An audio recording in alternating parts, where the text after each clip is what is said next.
Alright. SCP. Secure, Contain, Protect. As you are well aware, the SCP Foundation is an international secret society consisting of a scientific research institution with a paramilitary intelligence agency to support their goals. The Foundation is entrusted by to capture and contain various anomalies that defy the known laws of nature.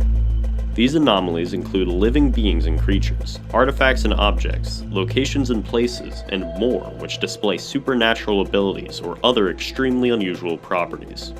If left uncontained, many of the more dangerous anomalies will pose a serious threat to humans, or their existence is withheld from the general public in order to prevent mass hysteria and allow human civilization to continue functioning normally. There are 3 different classes that an SCP can be filed under: Safe, Euclid, and Keter. Safe SCPs pose little or no threat to mankind, but are contained for the sole purpose of keeping them safe. Euclid entities tend to be safe most of the time, being cooperative with the Foundation staff if it is a living being. However, they cannot always be positively safe. They are powder kegs, able to a great amount of people or things in a quick time. Lastly, Keter class objects are extremely dangerous and are to be handled. Today we are looking at an SCP most commonly referred to as the Plague Doctor. Foundation staff has allowed us to conduct an interview and given us grand amounts of information for us to make this documentary for you to learn from. If you are watching this, congratulations. The following interview was conducted by Dr. Gordon Freeman. Despite the cooperativeness of 049, Dr. Freeman felt a noticeable unease in the entity's presence. Statement of SCP-049, the Plague Doctor. The date is March 28th, 2018. Dr. Freeman recording. Statement recorded direct from subject. Statement begins. Good evening, Doctor. Indeed it is. So, you've been in containment for a while now. I was hoping to get perhaps some more information on your procedures. A newest way to tell. Few men of the medical field such as yourselves would share this information. I've explained it many times.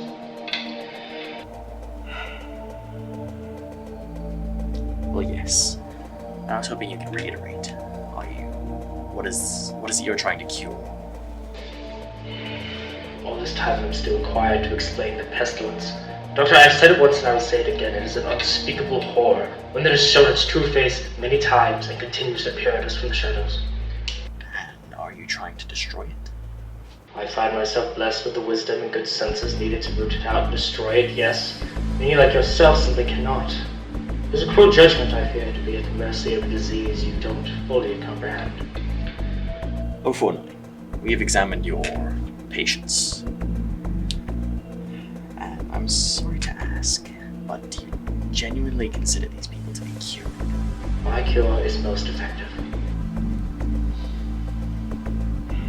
If you're so sure of your cure, then why don't you explain it to us, your procedure? I've explained many times. The best way to understand would be in my journal. The process is extremely intensive and complicated and requires a certain amount of understanding, background knowledge. I can't give it to you all verbally.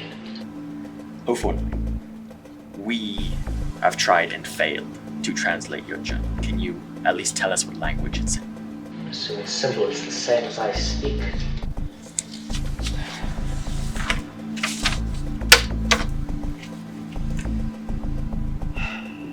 It's chicken scratch. Not jape with me, Doctor. You may laugh at my efforts if you please, but do not besmirch the good name of scientific process that has developed this great mercy.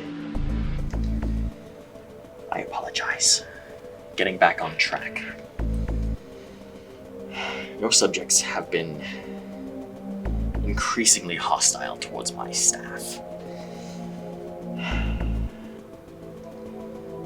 They are weak, malnourished, lobotomized things.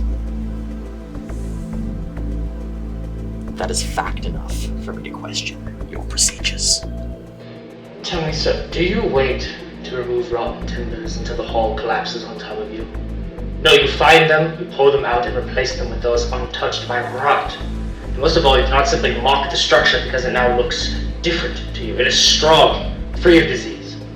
And what good good as the hull when it collapses shortly after, regardless. Your patients are dead, Doctor. I'm not dead. They're cured. I would not expect you to understand. You and your ilk have proven time and time again not to be men of science, but men of emotion. My work must continue, though there's still so much to learn, so much to do. Others can be saved. Even you, though you do not deserve it, might be saved. I can save them all. I can cast down this plague once and for all. We're done. I am the cure, Dr. Freeman. I am the cure. Back on track, the Plague Doctor, or SCP-049, is a Euclid class, humanoid entity roughly 1.9 meters in height, which bears the appearance of a medieval Plague Doctor. While SCP-049 appears to be wearing the thick robes and the ceramic mask indicative of the profession, the garments instead seem to have grown out of SCP-049's body over time, and are now nearly indistinguishable from whatever form is beneath them. SCP-049 will become hostile with individuals it sees as being affected by what it calls the pestilence, often having to be restrained should it encounter such.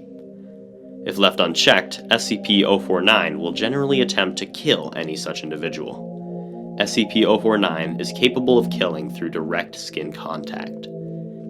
SCP-049 has expressed frustration or remorse after these killings, but will usually attempt to perform surgery on the corpse using tools contained within a black doctor's bag it carries on its person at all times. While these surgeries are not always successful, they often result in the creation of instances of SCP-049-2. These reanimated corpses tend to die quickly or be hostile to staff. SCP-049 was discovered during the investigation of a series of unknown disappearances in the town of Montauban in southern France. SCP-049 willingly entered Foundation custody. SCP-049 is to be kept contained within a standard secure humanoid containment cell in Research Sector at site. SCP-049 must be sedated before any attempts to transport it. During transport, SCP-049 must be secured within a Class 3 humanoid restriction harness, including a locking collar and extension restraints, and monitored by no fewer than 2 armed guards. After incident report, SCP-049 is no longer permitted to interact directly with any members of Foundation staff, nor is it to be provided with any additional corpses to be used in its surgeries.